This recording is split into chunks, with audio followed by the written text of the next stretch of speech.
first one to go see Dune 2 with a couple of friends of mine a couple months ago. What was interesting is that a friend of mine who's really into horror movies was really taking in all of the horror trailers that were coming up. And he was just excited to see all these different horror movies, including like the new Omen movie, stuff that I'm not into. Point being is that whenever he saw the trailer for this film, Civil War, he would not touch it. And it would seem like it was the only thing that actually looked scary out of all the trailers we watched.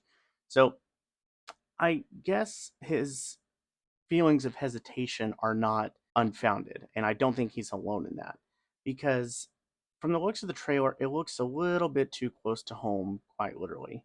I get why people would skip it. But ultimately, what I found is that it's a pretty good film. If you watch my out of theater reaction for Civil War, the word I left you with was subtle. And I stand by that just a few days later after seeing it. It does have a certain subtleness to it which again, you would not expect with a film like Civil War.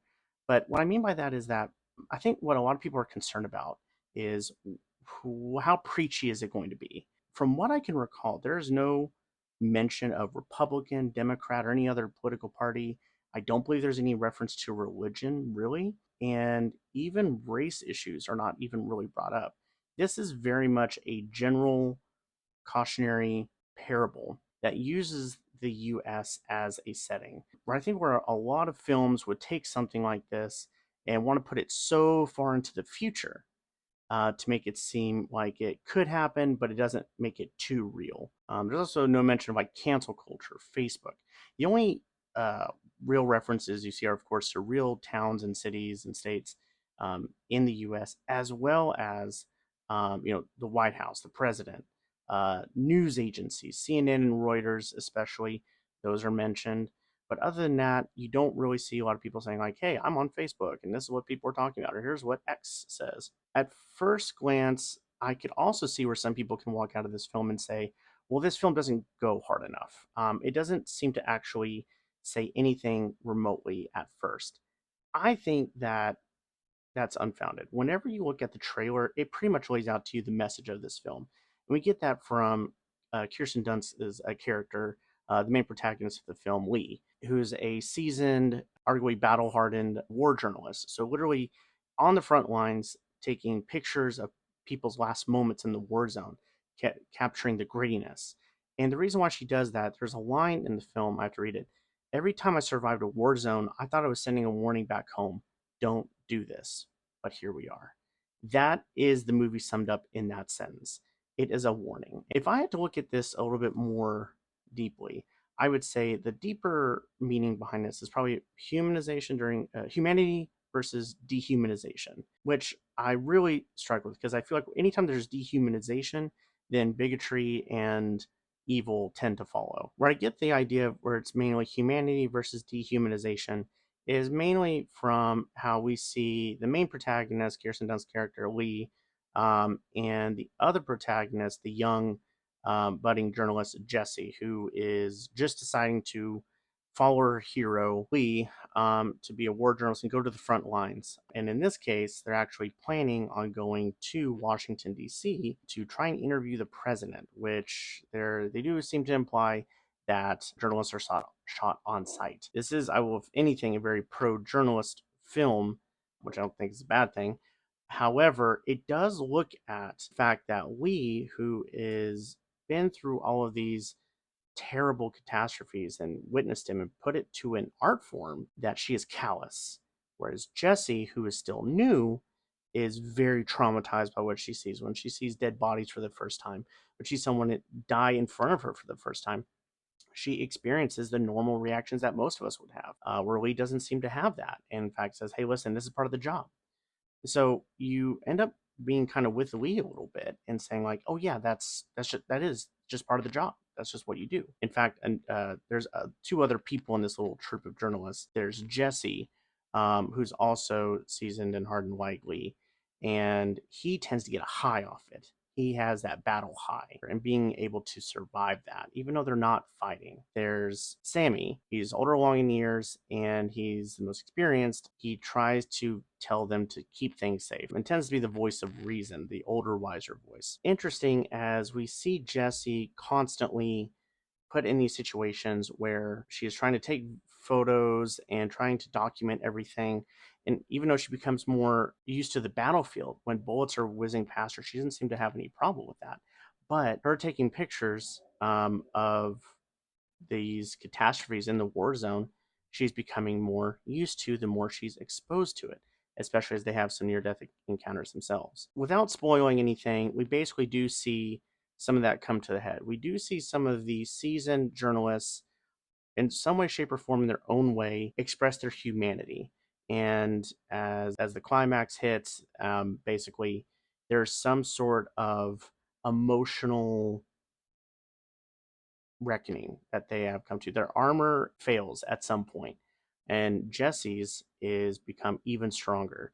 And so you see that come to a head towards the end. Again, I won't spoil it for anything, but it's I like how they played that out. I think even in the ending credit photos, there is a clear line where it's like the way that they almost present this film is that there's a clear good and bad guy. I didn't see it that way, especially if we're trying to look at it from the journalist point of view. There's the Texas and California alliance, which they go out of their way to make sure that this is not a political thing per se, or at least in the modern sense that we look at it. Yeah, in the ending credits, it makes it seem as though this is a cycle that is going to repeat.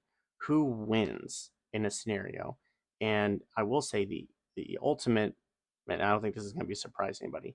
The ultimate answer is nobody wins in a civil war. Like there is no benefit in this. If there was one particular political issue that I maybe would say was pretty apparent, and I'll try and do it without spoiling very much. Maybe the idea of an America first type of diplomacy or way of viewing the government. So basically, this part's in the trailer. You've seen this where Jesse Plemons, the soldier with the pink sunglasses, and you don't know which soldier he is. There comes a point where in the trailer he asks, "So you're American? What kind of American are you?" And when I first saw that in the trailer, I thought maybe this is going to be like a racial thing, and not really. There is a different way on how they kind of tackle that, and I liked how they did it, saying that where they're able to move through some things about race, but being American first still has its consequences for everybody else. Overall, I would say the performances in this film are very well done. If you're looking for a war film that definitely excites and there's a lot of tension, there is tension in here, absolutely. If you're looking for a preachy film, this is not going to be super preachy. The main message of this film is, of course, anti-war, especially Civil War. So there's not going to be an overall like political message other than just chill out. This is what could happen if we don't settle our differences. It gives just enough in here where you really don't know who the good or bad guys are, and that's really the point. The point being is that when you're fighting yourself, there's a lot more nuance and there's a lot more introspection that you have to do, that we all have to do. And one stream or another, especially as we see Lee super callous and super hardened, whereas Jesse is very emotional, we can look at those extremes and say that's not great. There's a certain point where they intersect, where Jesse and Lee's character intersect, and they seem to have this moment of just the right emotion, and it seems to work just right. And it seems like that's the point where they meet each other from a maturity standpoint. And then at that point, it seems to go in this other direction. Overall, this film does a good job of being a warning without stepping in the complicated landmines of what could make this movie terrible. This movie could have failed in so many ways, and it doesn't. It could have been so cheesy in a million different ways, and it does not go down that route. And I think that is a testament to the director and the writers. What I didn't like about the film, honestly, it's very nitpicky. Even though the "what kind of American are you" scene is a great selling point of the film, and you won't be let down by that scene, there are some questionable, arguably really dumb decisions by the characters before then. Maybe that's kind of the point. Nevertheless, otherwise, these very smart characters do some very dumb things. And so I just didn't see that acting out very well. But overall, that doesn't take away from the scene itself. Again, it's just nitpicky. This may come as a shock. I think the only performance that I would say did not work for me was honestly Nick Offerman as the president. And I think mostly that's because I don't feel like I've cast him as Ron Swanson, because when I saw him in The Last of Us, I thought even though he's playing a version of Ron Swanson, I wasn't seeing Ron Swanson. I was seeing Bill in the as his character in The Last of Us. And this, it just felt almost like an SNL skit. And I don't think that's any fault on Nick Offerman. I think that could be either the direction or the writing. Honestly, you would have benefit quite a bit if it was a cameo. I think you'd end up achieving the same effect, if not the same drawbacks from it. That's ultimately how I see it. I think most of the performances were, again, very well done. If you want a war film that's not too over the top, that handles a very difficult subject, that is a good alternate future, alternate history film, I think this one will work for you. I think this works no matter where you are on the political spectrum, because I think they do a good job of finding like what could unite us and what could divide us. Ultimately, I would give this film 4 beanies out of 5 beanies. Thank you. To being Thanos on her taking pictures. Thanos